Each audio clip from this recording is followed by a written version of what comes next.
Hello दोस्तों, मैं वंदु अरोड़ा। आप सब कैसे हैं? आई थिंक आप लोग ठीक होंगे।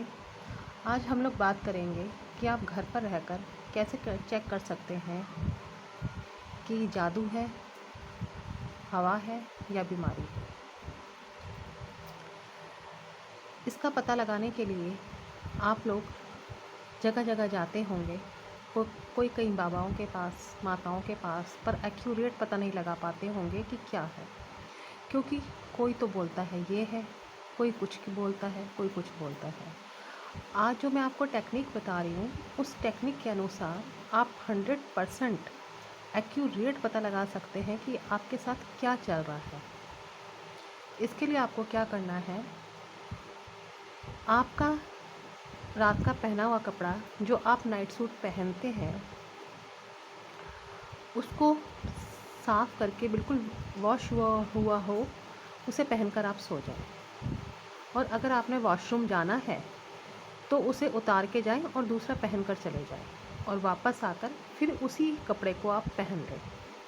इस तरह से आपने 2 दिन करने हैं। 2 दिन उस कपड़े को जब आप पहन के सो जाएंगे, तीसरे दिन आपने क्या करना है, नहा धोकर फ्रेश हो जाएं। उसके पश्चात आप उस कपड़े को नाप लें, किसी भी फीता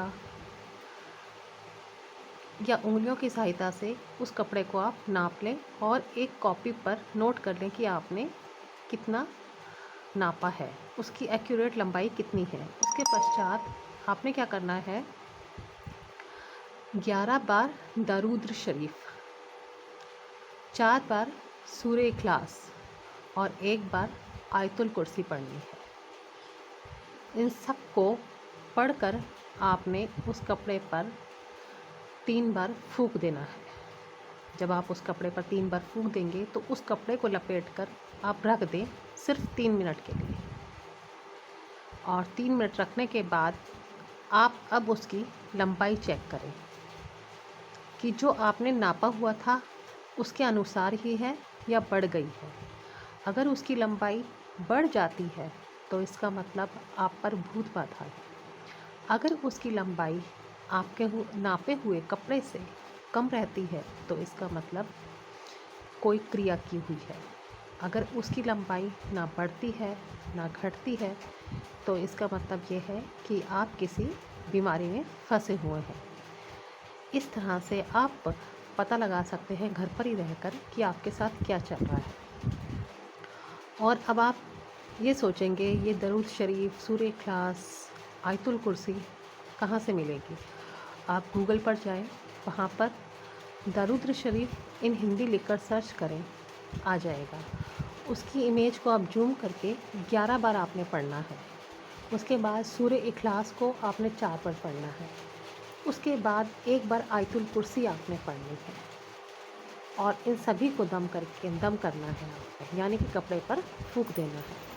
इस तरह से आप एक्यूरेट अपनी बीमारी का पता लगा सकते हैं कि आपके साथ चल क्या रहा है।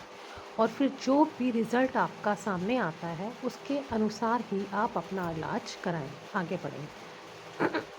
इधर उधर जाकर आप व्यर्थ में पैसा ना फूकें, ना अपना टाइम वेस्ट करें। और इसी तरह से कोई आपके रिलेटिव्स, कोई बहन भाई, सगे संबंधी, जो कोई भी इस परेशानी में फंसे हुए हैं, उन्हें भी आप ये वीडियो शेयर कर सकते हैं। वो भी इसी तरह से चेक करके एक्यूरेट पता लगा सकते हैं आखिर क्या है। जो कुछ होगा, जैसा होगा, आपके सामने हकीकत आ जाएगी।